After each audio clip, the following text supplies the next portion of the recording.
Nous sommes le vendredi 5 avril 2024 et vous regardez Le Monde aujourd'hui, un programme de VOA Afrique. Merci à vous d'être toujours avec nous.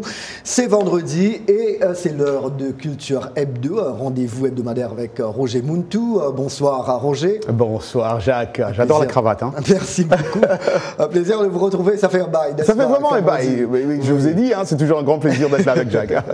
Alors Roger, dans l'émission Vous et nous de cette semaine, vous avez reçu le cinéaste Jean-Pierre Bekolo. Oui, Jean-Pierre Bekolo, Jacques, cinéaste engagé d'origine camerounaise, vit actuellement entre la France, les États-Unis et le Cameroun. Hein.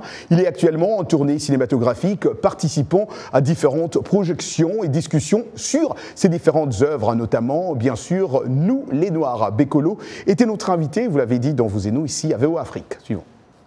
C'est l'idée qu'en général, quand on parle d'Afrique, c'est au passé, nostalgique avec nos héros, avec l'Égypte parfois, et c'est au présent, les guerres, les coups d'État et tout ça, mais jamais au futur. Quand on parle d'Afrique au futur, très souvent, c'est les ONG qui disent qu'en 2050, on sera tous morts de telle maladie. Donc, l'idée qu'on ne se projette pas, hein, alors que quand on dit cinéma, c'est projection quand même, hein, on ne se projette pas. Et comment obtenir un futur qu'on ne peut pas voir.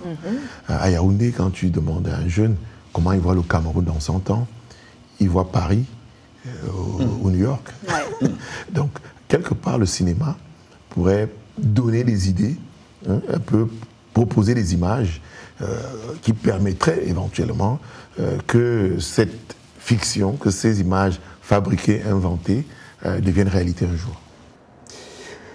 Jacques Jean-Pierre Bekolo, hein, il a été professeur, rappelons-le ici, à l'université de Caroline du Nord, à Chapel Hill, et à l'université Duke University. En 2020, il a créé Quartier Mozart, un tiers lieu culturel à Yaoundé, et il a développé d'ailleurs le concept de cinéma thérapeutique, hein, et d'intellectuel thérapeutique aussi, en collaboration avec l'université de Beyrouth en Allemagne.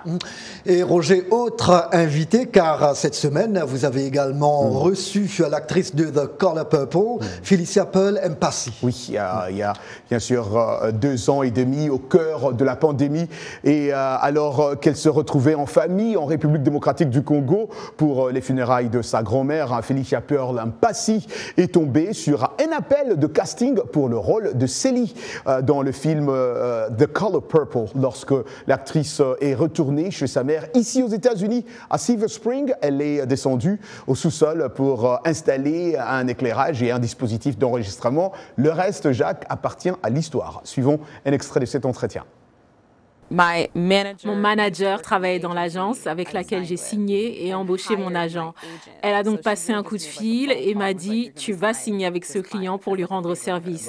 Je n'avais rien. Ils m'ont rencontré, mais c'était une chance inouïe que j'ai eue sur ce chemin. Et puis, j'ai entendu dire que le film The Color Purple allait être transformé en film musical. Je crois qu'ils l'avaient annoncé et qu'ils avaient quelques articles à ce sujet. Nous sommes allés en République démocratique du Congo pour enterrer ma grand-mère. Lors de son décès, je me souviens que ma grand-mère me disait avant sa mort que quelque chose de grand allait m'arriver. Oui, c'est juste la façon dont j'ai fait face à la situation, à l'émotion. Je sentais comme si quelque chose de grand allait se produire. Parce que oui, je me souviens que tout ce que ma grand-mère ne pouvait pas faire ici sur Terre, elle allait le faire d'en haut. Je me souviens que j'étais allongée sur un lit, que quelque chose m'a dit de chercher sur Google l'audition du film The Color Purple.